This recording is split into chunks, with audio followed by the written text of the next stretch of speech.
Hello and welcome. Today we're just going to be doing a little review of a DH-132B vehicle crewman combat helmet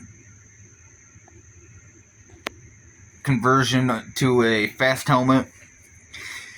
Do you guys need a combat helmet but you don't want to pay Galvion, Gentex Corporation, OpsCore, or can't think of the last one, but Team Wendy? Do you not want to pay Team Wendy prices for your combat helmet and still have an effective ballistic rating up to 357 Magnum? Basically what I did, I'll go ahead and pop off my GoPro. Basically what I did was I drilled 3 holes, centered and all, to put on my MBG shroud. I drilled an extra bolt hole for my arc rail, suspension system. Then I had to drill another hole, if this will pop up in the shot, right there. Do that little slit in there. There's another bolt that I had to drill for my arc rail to work with this combat helmet and still have a suspension system. But basically, that still allows it to free swivel.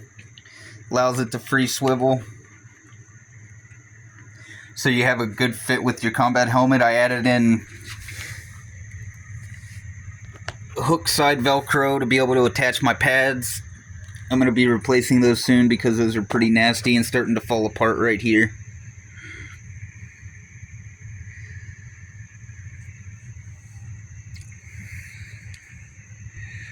And I added the loop side Velcro on the top and on the back, plus a place to put my Bali goggles if I want to. Come on, unsnap. Oh, yeah.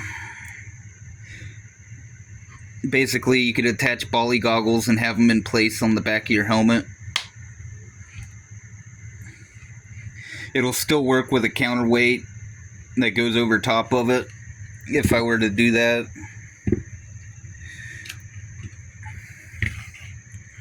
And I'll show you guys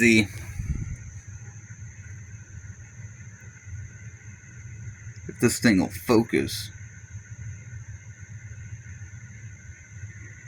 Shell Combat Vehicle Crewman Helmet, DH-132B, size small medium.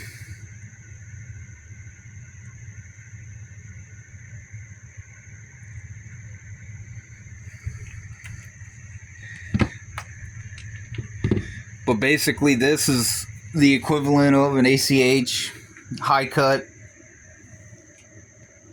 and it's still ballistic rated.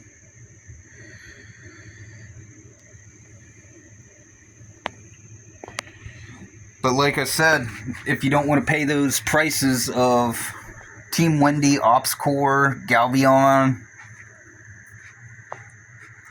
you can go ahead and just do a conversion if you want to put in a little bit of sweat equity to be able to convert your helmet. Dude, it works nice. It doesn't go anywhere. I'll demonstrate here in a second that it's...